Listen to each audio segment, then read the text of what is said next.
So thank you for joining us after lunch. My name is John Long. I'm accompanied by my good friend and trusted colleague, John Alsop. Today we're here to talk about utility network management in ArcGIS, in particular migrating your data to the utility network. So really a quick show of hands. How many people already have their data into the utility network? Wow. Good deal. All right, you guys are in the wrong session. Everyone else, you're good. So, all right, so first let's go through a few things. So what I want to do is kind of give you an outline of kind of what we're going to present today. So first and foremost, we're basically going to walk you through network preparation, right? Getting your source data ready to migrate to the utility network. So what we're going to do is we're going to cover migration patterns, understanding the asset package, what is an asset package, right? Also preparing your source data, how to get it prepped and ready to go to the utility network. We're also going to talk about staging a utility network. You know, that's where you want to go. The other things we're going to talk about are your asset package modeling. We've done a really good job of putting together a framework asset package for you to start with, but really what you need to do is build from that. So we're going to cover that as well. Then what we're going to do is we're going to go into the actual migration process, various strategies, tools, processes, and also, the key one is moving your annotation over as well, which there's a lot of questions around. And then last but not least, the post-processing of your data, how to get your controller set up, how to address your associations, topology, what to do with the errors when you actually get your data into the utility network. So really those are the things that we're going to cover today. We're going to cover things at pretty good detail, and then we'll kind of keep moving at a good clip. So with that, what I'd like to do is turn it over to my good colleague here, John Alsop. He's going to cover really the preparation for your data and really getting ready to migrate. Okay, thanks, John. Getting ready, right, so your data, you want to move it into the UN, it's coming out of a GN typically. Does it have to come out of a geometric network? No. It could be almost any data source, but typically most of you are utilities and it's going to be coming out of a geometric network. So you have existing data, how do I get it in? Well, first question is what model do you want to go to? With a geometric network, typically you have, like for electric, you'll have a table of transformers, and that's actually a transformer bank. And it consists of transformers which have information stored in related tables. I have the same thing for fuses. Well, some people don't have any information in a related table about fuse. Talk louder. Louder. Can you please turn it up? How do we do that? That is a good question. That's beyond my technical skills. John, just put the mic Okay. Closer? How's that? Okay, sorry about that. Okay, so one of your first decisions is what kind of model am I going to go to? Am I going to do a simple model, which is almost like a one-to-one with my geometric network data today? I'm just going to take that data and I'm going to move it in. You can do that. Or do I want to take advantage of more functionality of the utility network that we've come out with? More complex tracing, where I'm breaking things into individual devices. More complex features, where I don't have to have unit tables. You can do that. Or do I want to go to a highly advanced model where I have a device that has multiple terminals? In electric, I can have a transformer that has 2 input bushings and 3 output bushings, or lugs. In water, I can have a very complex tank for wastewater where it has different levels of outflow. And it goes in a different path depending on the depth of the water in that tank.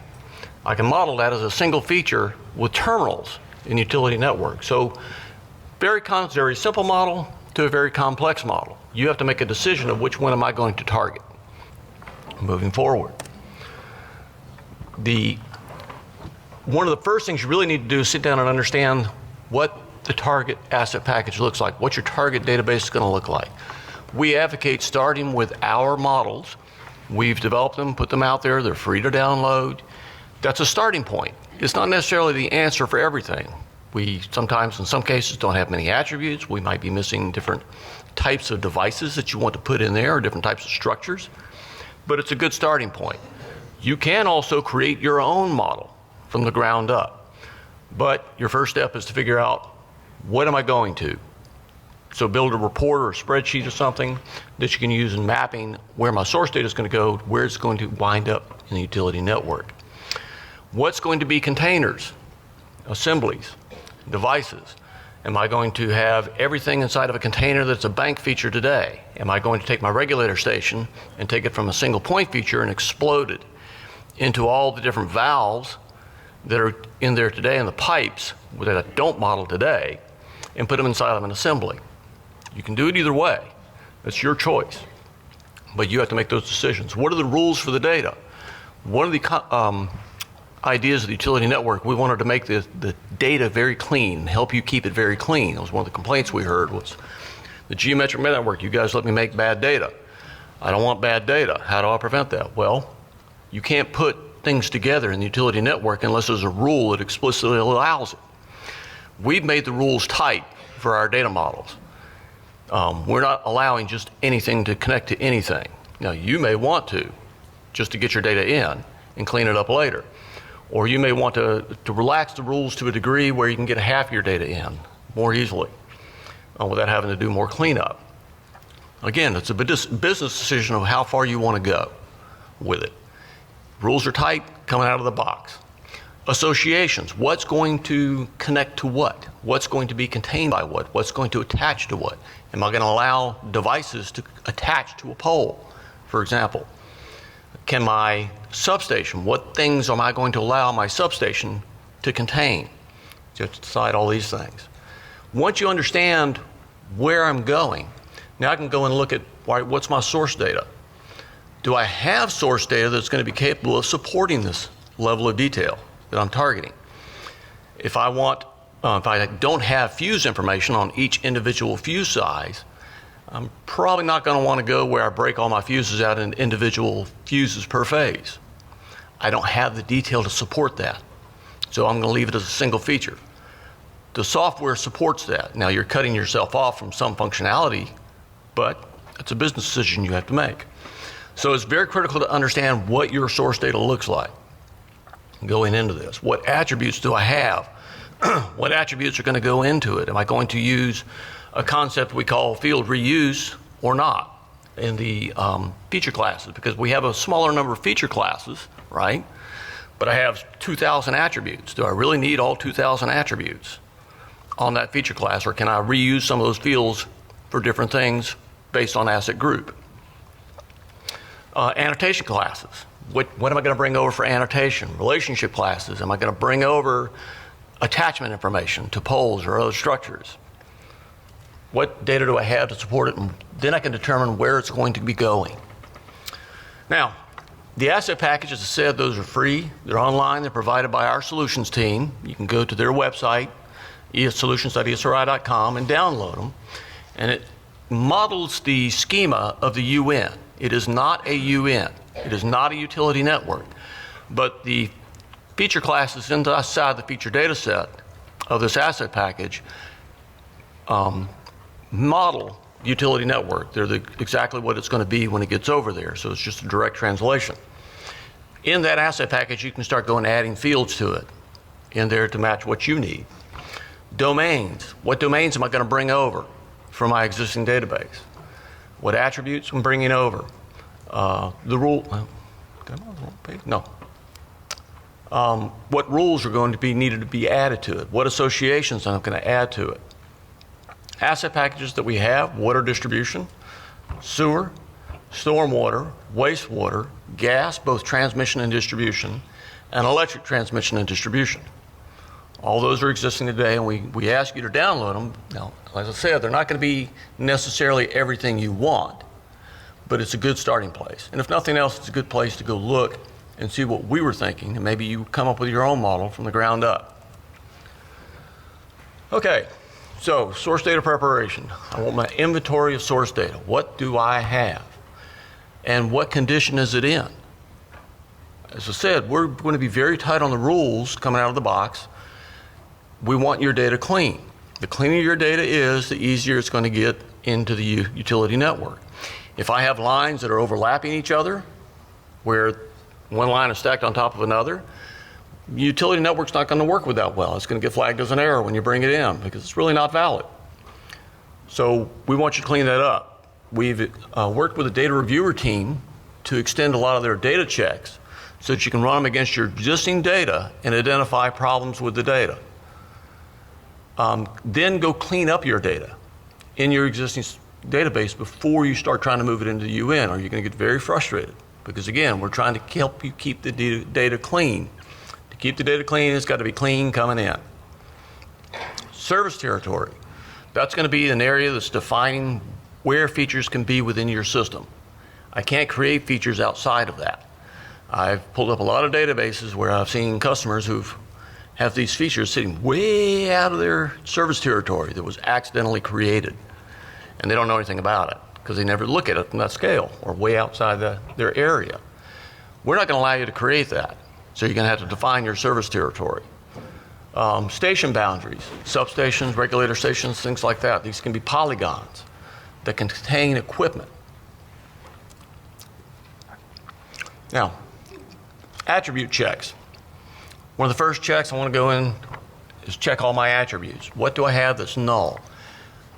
Since you're moving, like I recently moved, I have a lot of stuff I didn't need, and it's still sitting in boxes. Why did I bring it over if I didn't need it? Same thing with your data. Take a good hard look at your data and think, do I really need that information in the GIS database?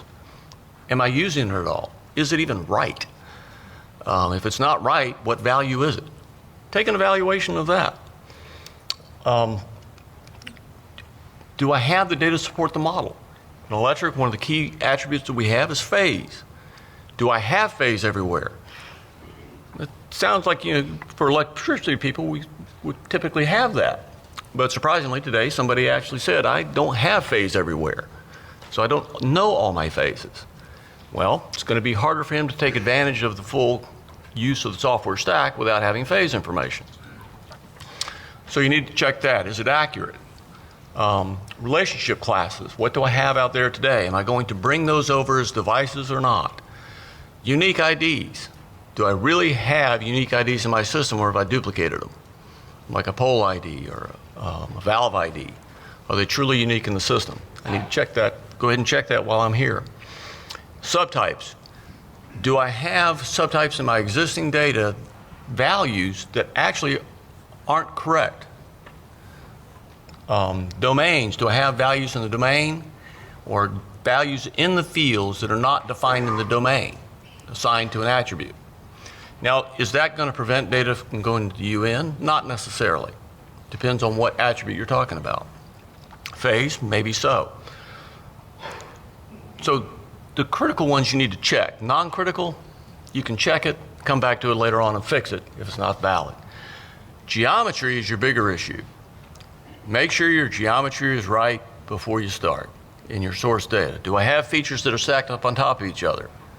Especially junction features. Do I have edge features that are stacked up on top of each other? Get your source data clean. Do I have line segments where I have duplicated vertices? A lot of times I've seen conversion data in the geometric network where that condition has occurred. That's going to come into the utility network, and we're going to flag that as an error when you go to enable the topology. Clean it up before you try to move it in. It'll be much, much easier to deal with. Talked about duplicated lines and devices, the stacked features, overlapping features. That's those line segments that we're talking about, where they're partially overlapping or sometimes completely overlapping each other. So they're hidden. You don't really know they're there. That'll raise errors in the network as you try to enable the topology.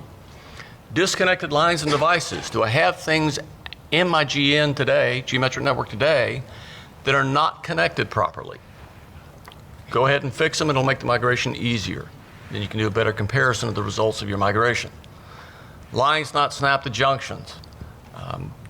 Actually doing some experiments with the customer data today, and I found a fair number of their junctions that were not snapped to the data today, and it impacted the updating of the subnetworks in the utility network. In other words, the subnetwork name could not be assigned because it wasn't connected. Features outside your service area, we talked about that. Tracing integrity. Making sure your phase is correct or everything is connected correctly. Check to make sure everything is on the network today before you start trying to move it in. If I had known that these features were not assigned correctly or snapped correctly in their source data, I wouldn't have had that problem when I got it over in the utility network, that it wasn't being picked up in our subnetwork traces. And I didn't have to go find and experiment and figure out what was wrong. Transitions between lines. I found many cases where lines are connecting today in the geometric network where in the real world, in the whatever domain we're talking about, that's not allowed. In electric, I can't take a medium voltage line and connect it to secondary directly. You could, but it's not going to be good. In the real world, it's a very bad thing. Same thing with water. I can't necessarily take a steel pipe and connect plastic to it directly. There's going to be some kind of thing in the middle that allows that to connect. Same with the size of the pipe. I might go from a 1 inch to a 1/2 inch. It just doesn't magically happen. There's some kind of piece of equipment there in the middle. So in the utility network, we don't allow you to connect two lines that are different asset groups, asset types. There has to be something there that allows them to connect with a rule that allows them to connect. So check your source data before you move it in to see where those conditions occur so you can clean them up before you start this process. It'll be a lot less frustrating moving forward. Apologize, I've got really bad sinuses here. Feature data sets in the utility network. So the utility network is all contained within a feature data set inside your enterprise geodatabase. We have a smaller number of feature classes today than what we allowed you with the geometric network. We had pretty much no rules with geometric network in the sense that you could add as many feature classes as you wanted to it. The drawback to that was it caused performance issues. So we took a different approach with the utility network, and we've reduced the number of classes, and we control those classes. We name them, not you. You can't go in and change the name of them. They're set. What we have done is we've come up with a two-level subtyping concept where we have an asset group, which is a higher level subtyping, and then the asset type, which is a lower level subtyping, which more closely matches your subtypes today inside your feature class. So you can get all your data in, but it's going to be a smaller number of classes.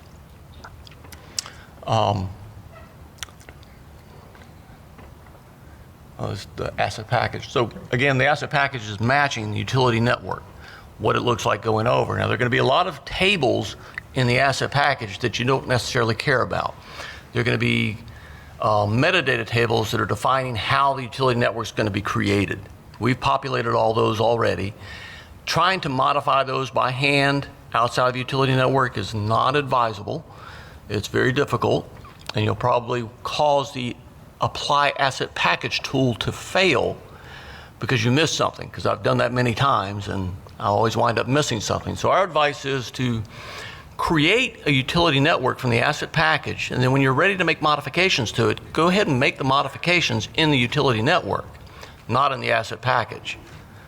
Add all your other asset groups and asset types there, define your rules there, etc. Then, when you're ready to start moving data over, you can extract that utility network back out to an asset package and use that to load the data into. Then you go back in and apply your asset package again, do it to the same utility network. We look to see what's there already and make sure that the asset package matches the utility network and move the data in. So bottom line, really, the asset package is nothing more than a file geodatabase, right? It contains your properties for the network, the rules for the utility network, and really is a transport mechanism, right, for taking your data from the geometric network to the utility network. It really allows you to kind of get the data right, get the model right, and everything else before you finally get to that utility network. Right, thank you. Rules and associations. So rules are model specific. So I've got electric, I've got rules defined for electric. Associations are data specific. So that would get created in the asset package. The rules, I would not advise necessarily creating those in the asset package. I'd create those in the utility network and then export it out like we were talking about before. Have my asset package, then load my data in and create my associations and information in there to be loaded in to the utility network later on. So you create your utility network, you load your industry asset package, you perform your, add your terminal configurations in the utility network, And that's, again, business drivers. What level of detail do I need? On a transformer, do I just need a high and a low side? That's pretty easy. Or do I need to know all the phases, all the wires that connect by phase going into the transformer, which one's connected to which terminal? If you need that level of detail, we support it. It's a business decision you have to make. And you would create that in the utility network to be exported back out. Add your domain networks. You can have one domain network, or you can have multiple domain networks. Some of you are municipalities that have water, stormwater, wastewater, electric, and gas, all of them, even telco. So you can put all of those in the same utility network. Do I have to? No, you don't. You could have separate utility networks for each one of those. Business decision for you to make. But you'll load that asset packet, that domain network, create that domain network, if you're going to add it to it, in the utility network that you're getting ready to export back out. You'll update your asset groups, et cetera, in the utility network before you export it back out.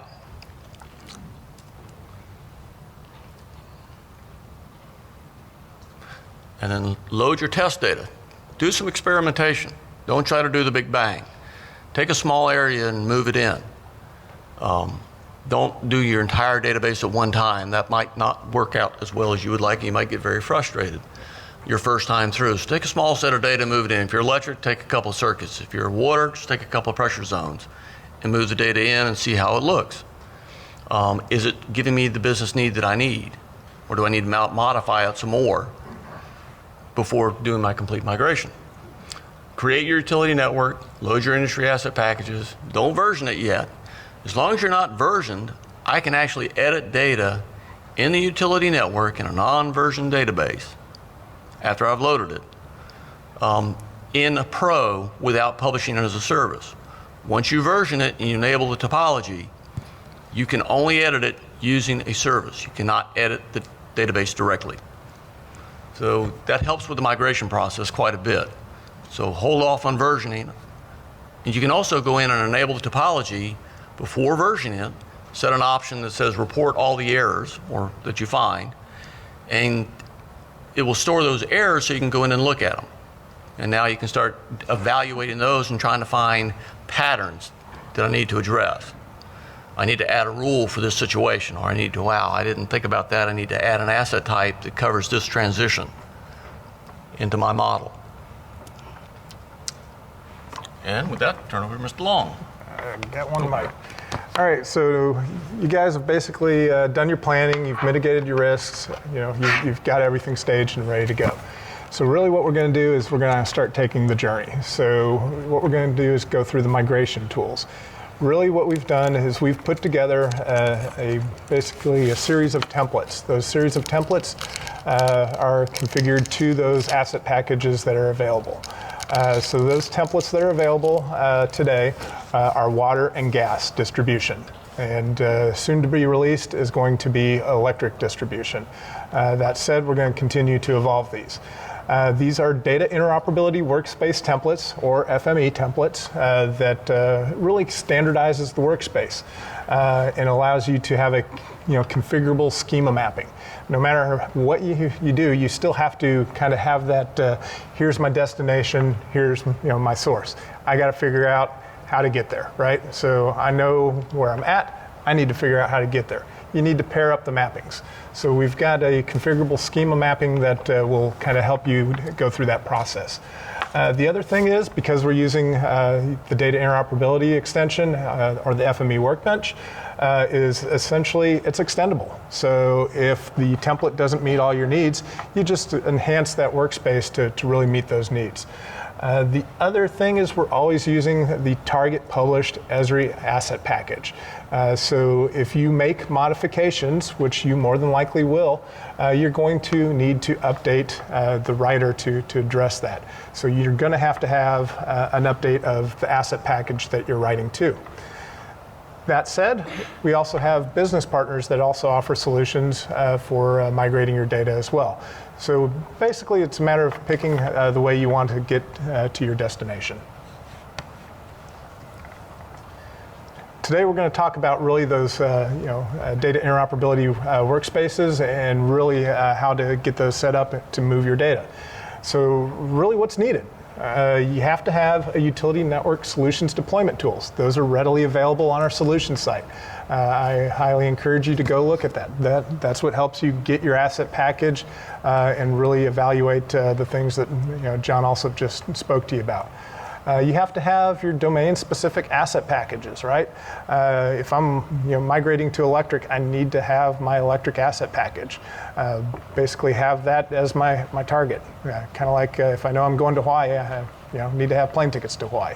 So essentially, you've got those in place. You also need your source data, preferably pre-cleansed, right? It's going to help cut down on errors and frustration as you're moving your data.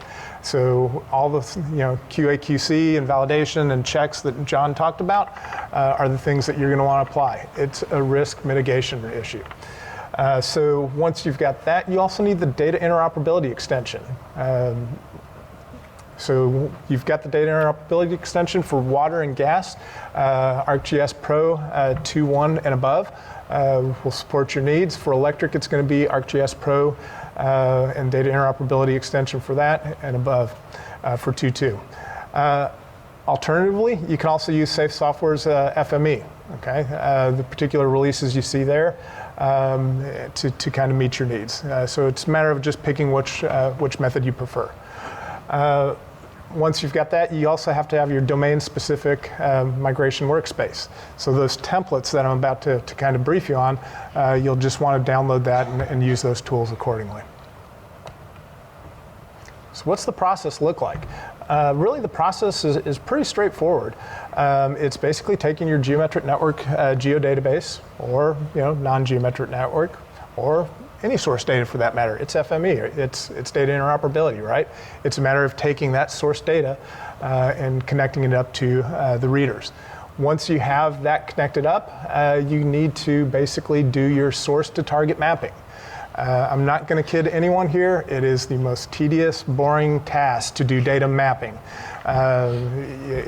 There's no glory and joy in it, but the more detail and time you spend on your data mapping exercise, the better your outcome is going to be. Usually most of the errors that you'll see in your translation process comes from bad data mapping. So really what you're going to do is you're going to map your asset groups and your asset types. You're also going to do some things with mapping your attributes, your domains, and really doing some more advanced configuration work when it comes down to your electric template. Then you're going to update your reader and writer, right? So the templates are already pre-configured to work with sample data, the Naperville sample data that you're going to download with those sample asset packages we talked about. So once you've got that, you're basically going to bring in and import your source data as the new reader feature data sets that you're going to attach to. You're also going to update the writer to your modified asset package. If you take the stock asset package or want to test that out to get a better understanding of it, great, do that. You're good. You don't have to make any changes to the writer. Once you've done that, it's basically migrating the asset package and doing your QA/QC, staging your database, validating through Python scripts or your method, and then basically loading that data to the utility network. So it's a pretty straightforward task. We've tried to take really a lot of the complexities and the configurations of data interoperability and the configuration of that out of the picture and make it a little more straightforward for you. Not everyone here is an FME data interoperability ninja. I'm not one of them either. But that said, we've tried to make it to where we've got variables to work with. So what are our inputs that go into kind of migrating my data? Source features. You got to have an existing geodatabase, right? You got to have source data to move. You got to have a schema mapper. We'll talk about that in a little bit more detail here in a little bit. But really, it's nothing more than an Excel, Microsoft Excel file that is your data mapper. It maps your asset groups, asset types, your attribute mapping, and your domain mapping. For those doing a more basic or advanced representation, the assembly builder. The assembly builder is an XML file that allows you to map things to your unit records. Also, it allows you to create things on the fly. John talked a lot about electric. If you've got a transformer, that's an overhead transformer, and you don't model your protective fuses today, but you want to, you could build that in the assembly builder to essentially create those protective fuses in flight of the migration process. And then last but not least, the input is the asset package, because that is what you're going to write to. So what does the general configuration look like? Really, you go in there, update your reader to your data. There's a simple step in the Data Interoperability Extension, or FME, that allows you to import your feature types from the source geodatabase. It's really basically just changing the source data set, geodatabase file parameters to the source geodatabase that you have. Then once you've done that, import the features, update the feature types. Then you'll have a list of all your features in that workspace. Then you'll end up connecting those up. You're going to update the schema mapper, right? The schema mapper, being the Excel spreadsheet, is really kind of going in and saying this particular feature class maps to this asset group and asset type under the UN feature class. And really, it's just a matter of kind of taking that into play. We've taken some steps to populate the schema mapper already based on the sample data to give you a template to build off of. So you could take that existing, all the UN existing data that's in the mapper and keep that there, and then just add your source data to it. Because really, it's that data that you're going to, right? It's that standard asset package. You're also going to map your domains and subtypes, right? None of us have the same domains and subtypes. I've visited multiple electric companies, multiple gas companies, some water utilities, and bottom line is, everyone's doing things a little bit differently. So really, in order to keep things simple, you got to know what your domains are, how that maps over to the domains in the utility network. Last but not least, attribute mapping. To make things simple, you've got attributes in your geodatabase today that you want to bring over. So, as John mentioned, there's some things probably that you don't want to move with you, leave them behind. So really, the attribute mapping really helps you kind of get that like to like and move that data properly. You're also going to modify the data interoperability workspace if required. It's not going to be required for everyone. You might find that really just connecting up to the workspace,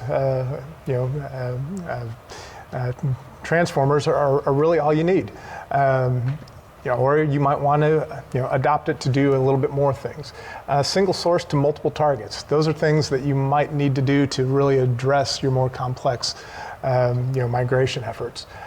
New associations. If there are associations that we don't address in the template workspace and you want to add to build upon those to have really more in-depth associations to meet your business needs, those are the things that you'd update and modify the workspace itself. Asset package changes, you're going to want to change the asset package. How much you deviate from the standard asset package will determine if you need to make changes to the actual FME workspace. Last but not least, data-specific logic changes. We all have things that we want to do with the data when moving. A lot of things that we're doing from an electric standpoint is looking at ADMS. ADMS is more of a one-for-one kind of thing. So there's things that you're going to do to really enhance your data or enrich it. So really those types of things you might need to add to the workspace to address those business needs. The assembly XML, this is only for the basic or advanced type of data movement efforts that you might be looking at. Really what you're going to do is define kind of what your assemblies look like.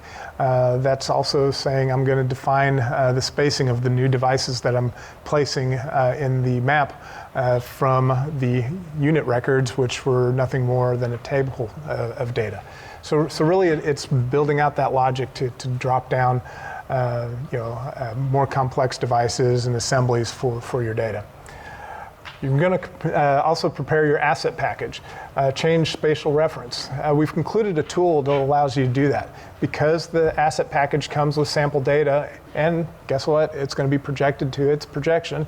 You're going to want to basically clean out that data, and you're also going to want to change it to your projection, right? There's nothing worse than seeing your data in the middle of the Atlantic Ocean. So really what this tool does, as part of the download, is basically purges out the sample data, but keeps all the rules and all the properties that the UN needs in the asset package. And then it'll also allow you to update your spatial reference to your coordinate system.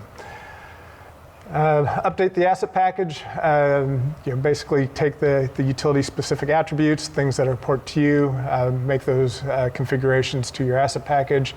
Asset groups, asset types, we've all got our own vernacular, right, of how we call objects. Maybe the way we've defined those asset groups and asset types, picture them as subtypes of subtypes, right? How we've defined those might not fit your vernacular, so you might want to make those changes. Really, it's taking that base model and configuring it to meet your needs. And the domains as well. Last but not least, update that writer. If you make the changes to your asset package, update the workspace with your staging asset package. So data mapping, what does it look like? It's nothing more than a Microsoft Excel spreadsheet. You're going to assign your source data to the asset group and asset types. So you're going to have a list of the 5 feature classes for the network that you're going to map to. Once you've mapped to that, you're also going to see the asset groups and asset types. Those mappings allow you to kind of build that data out. You're going to map your domains, and you're going to map your subtypes. All that is a tab on that Microsoft Excel spreadsheet. If you want to see more details about how to do that, definitely come visit me at the Industry Island, and I'll be happy to walk you through that. The other things that you're going to do is attribute mapping. There's some things you're going to want to set to as default, right? We've all migrated our data at least one point in time, right? Sometimes you'll want to set a property to, migrated data, right? Like the creator, you'll set that to migrated data. It's easy to do. You just, set it to, and then the default value you want to set it to. That goes into your schema mapping, and automatically that particular field gets mapped to that default value that you specify. Configuration tables. The configuration tables are really for those basic to advanced migration efforts. It allows you to do terminal lookup, line to junction mapping, and other things that are a little more complex as we build out those assemblies. So once you get into your XML, those are the tables that you're going to configure. So updating source features, you go to the reader menu, import your feature types, define your source data set, select the feature types that will be migrated, and then connect them up. There are bookmarks in the workspace to help make things a little easier. You'll also see the existing Naperville source feature types there. Simply disable them. They're nice little clues to help you, right? Naperville calls something, G_pipe. Well, I've got, main. Well, it's one and the same thing, right? I've got pipe here, I've got main in my source data. I'm just going to disable that in my existing, Naperville data, and then I'm going to connect up my source data of main to that location in the workspace. Features not named in the same name of the template will actually show up in kind of a general area for you to connect up to. If they are named the same thing, they're already going to show up as mapped.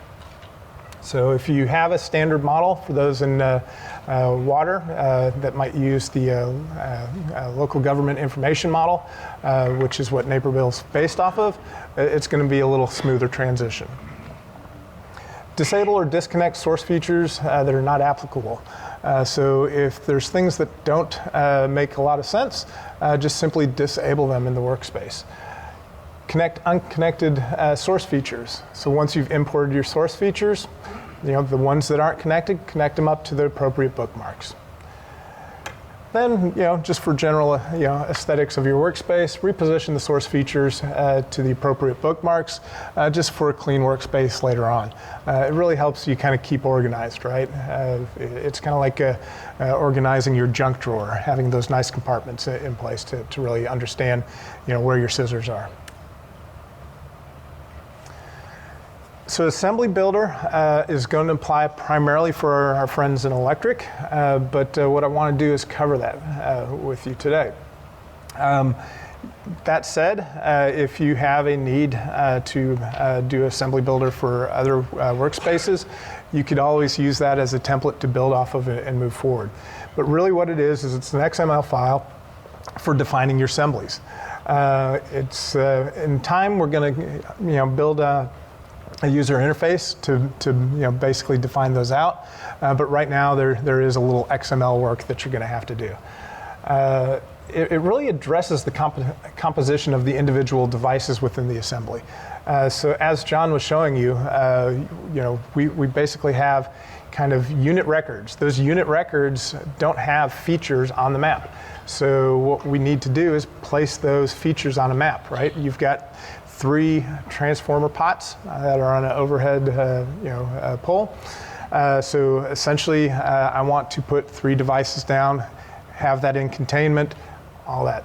That's what the Assembly Builder helps you build. So really it's the, close your ears, my gas friends, but it's like the explosion of things to make sure that you get your features in the data set that you're looking for. And basically, it also addresses the location of those individual devices. So you're basically creating something out of a table.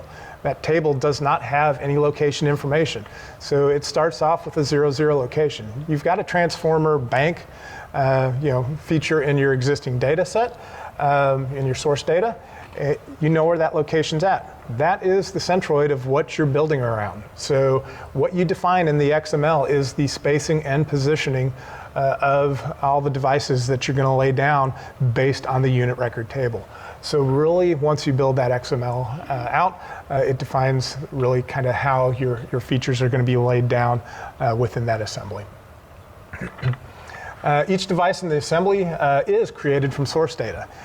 You do have the option to create something based on kind of a static definition as part of the assembly builder, but bottom line is it's all coming from a unit record, right? It's all coming from data that you have, and even the ones that you're creating are coming from XML records.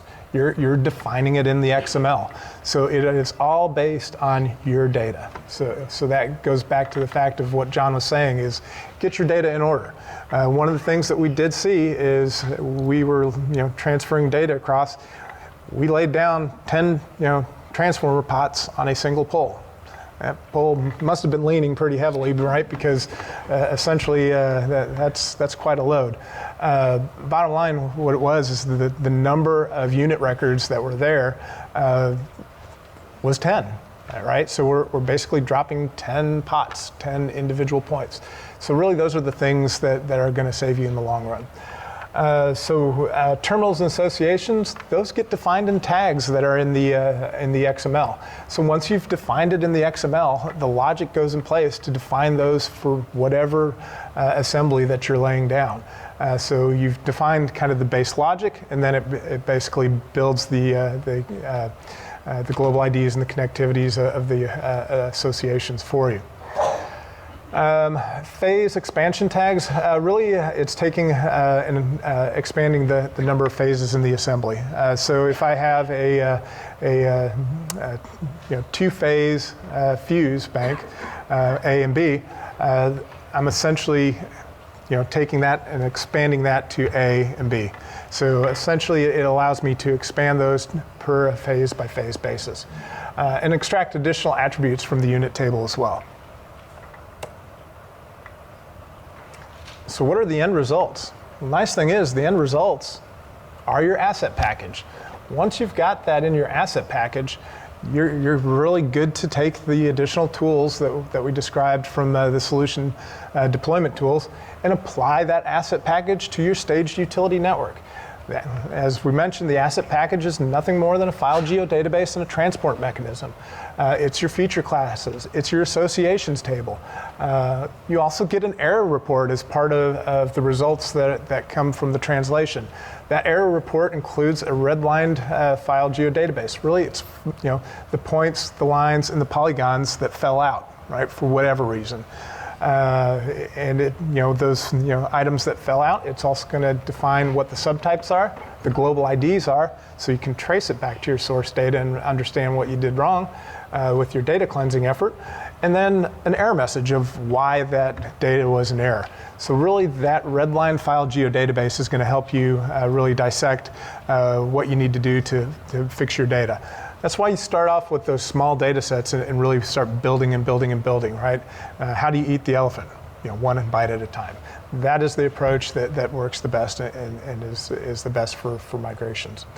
And you also get an error spreadsheet. Some of us are just obsessed with spreadsheets. I'm somewhat one of them. So if you are one of those folks that really like to see things in a spreadsheet rather than visually through a database, then that's the mechanism for you. Okay. So we've talked a lot about actually moving your data, but what about annotation classes? A lot of us have feature-linked annotation classes that we need to move, right? Those are those things that help us make the white space management, and not necessarily just totally obsessed with the algorithmic placement of the textual elements on our map, right? So it allows us to have that human intervention of where my text elements go on the map. So how do we need to move our annotation data over? I've seen a lot of utilities out there. Some of you have hundreds of annotation classes, let's say. Pretty excessive, right? Use the opportunity as a house cleaning moment, right? Not all those annotations are probably in play. So take the ones that you need, because really our best practice for you guys to move your annotation class is one feature-linked annotation class per feature class. And pop quiz, how many feature classes are in a network? 5. Yep. All right. So you want to make sure that you have one annotation class that matches your feature classes in the UN. So you say, well, I've got tens of thousands of annotation classes. How do I get that into my single annotation? Nice thing is those annotation classes have annotation class subtypes, if you will, within the annotation feature class itself. So really what you're going to do is have a single annotation feature class with multiple annotation classes residing in it. So to do that, you're going to consolidate all your annotation classes to match your assembly, your device, your junctions, your lines, and your subnet lines. Okay. Once you've done that, then we're good to go. Other things to keep in mind is your non-feature linked annotations. Some of us have that as well. So your non-feature linked annotation classes, you're going to want to have kind of a minimalist approach to that as well. So really, you're going to delete the relationship classes between the annotation and source feature to get started. Create your source preservation fields. What that does is allow us to tie those consolidated annotation classes back to the original features, right? We're taking a bunch of features, we're taking a bunch of annotation classes, and we're getting those more compressed. So we really need to have an understanding of how that comes to play. So on your annotation class, you're going to create a field called source feature class name, or whatever you prefer. And your original feature ID, those are the things that are in your database today. You're also going to take your feature classes, your source feature name, create a field for that, and create an original object ID as well. You're going to calculate those values accordingly. Use the field calculator. Data management GP tool, calculate fields, another way to do it. So you're basically going to take your source feature class name, apply it to the newly created attribute of source feature class name, and you're going to do the same thing with your original feature ID in your source data, and also with your annotation class as well. So once you've done that, you're going to merge your annotation feature class into the target single annotation feature class that you just created using a geoprocessing tool. It's under the data management tools, append annotation feature class. It's really a one-liner kind of thing. It's pretty easy to do. But one thing of note, really your target appended annotation class has to reside in the same workspace as the original source annotation class. So keep that in mind. Once you've brought that annotation down, copied the merged annotation classes to the staging asset package, and then join those merged annotation feature classes with your staging asset package, basically where you migrated your data.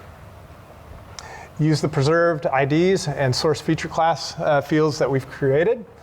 And then calculate the new object ID from the base feature class to the annotation class. Right? That establishes that linkage again. Once you've done that, reestablish the relationship class, right? Because feature linked annotation is nothing more than a relationship class between your feature and your annotation class. So reestablish that. You always look at your source data of how the relationship class was set up if you need kind of some hints on how to do that. Edit and query each of the annotation subclasses, right? The queries that you have built on your existing annotation classes are going to have to be changed because you've consolidated all that into a single annotation class. So basically extend the clause to refer to the subtype based on the features that they apply to. Finally, Pro uses a different annotation than what we're accustomed to. So you need to bring that annotation feature class that you just merged together into Pro. Once you've got that annotation feature class in Pro, you need to upgrade that feature class using the upgrade dataset tool. Keep in mind, once you've done that, your annotation class is no longer usable in ArcMap. Okay? It is now a Pro-based annotation class. Once you've done that, if you don't have global IDs associated with it, you're going to have to add global IDs. Guess what? There's a geoprocessing tool for that. So use the Add Global IDs geoprocessing tool, right? Everything that the utility network uses is, from a kind of association relationship is based on global IDs. So if you have your relationships based on the object IDs, that's going to be an issue. So it needs to go to update your global IDs. Then with that, we go into actually the post-processing, and this is taking that data and getting it usable in your utility network. John? Thanks. Thank you, John. So in post-processing, a few things you need to be cognizant of you're going to be doing is I'm going to build my controller input file. That's going to be all my network sources or sinks. I've got to name them, I've got to identify them, and then import that information in the utility network. Build my association files, enable my network topology, review my errors, if any, and then address those errors. We'll go through each one of those very quickly. So build my controller file. Controllers for electrical are things like circuit breakers, reclosers. For water, I think they're using regulator stations. Those are controllers. So I know what those are in the database. I can quickly create a query for those and then export that to a CSV file or Excel spreadsheet, and then make a few modifications to it, and now it's ready to go into the UN, importing it as a CSV file.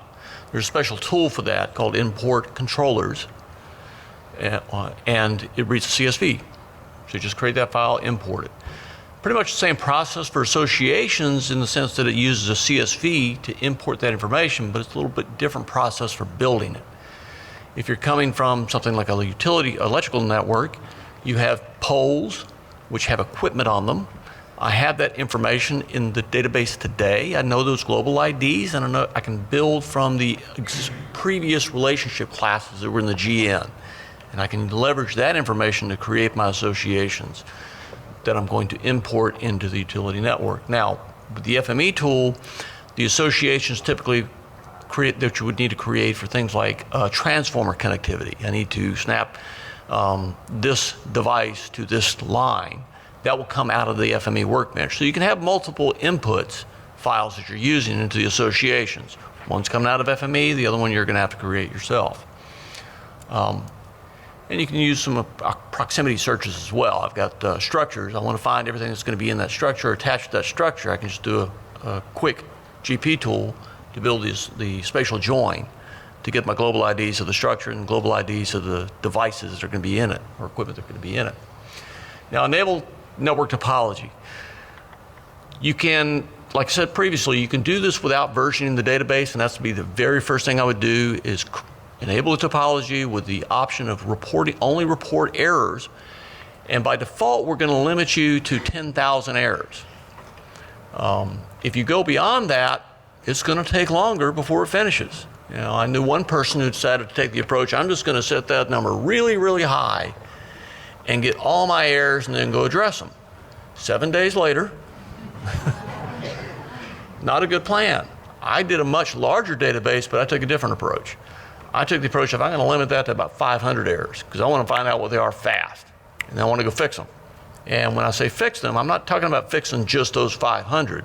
I'm looking for patterns. What kind of error was that? Can I do a search on my database with Python tools to find those conditions and go ahead and correct them? Is it a rule that I'm missing? Is it a feature that I'm missing? That worked out much faster. I was able to enable the topology much quicker than the other person. I was able to do it in less than 12 hours on a very, very large database, one of the largest in the world. So I would take, my advice is take that approach on enabling the topology.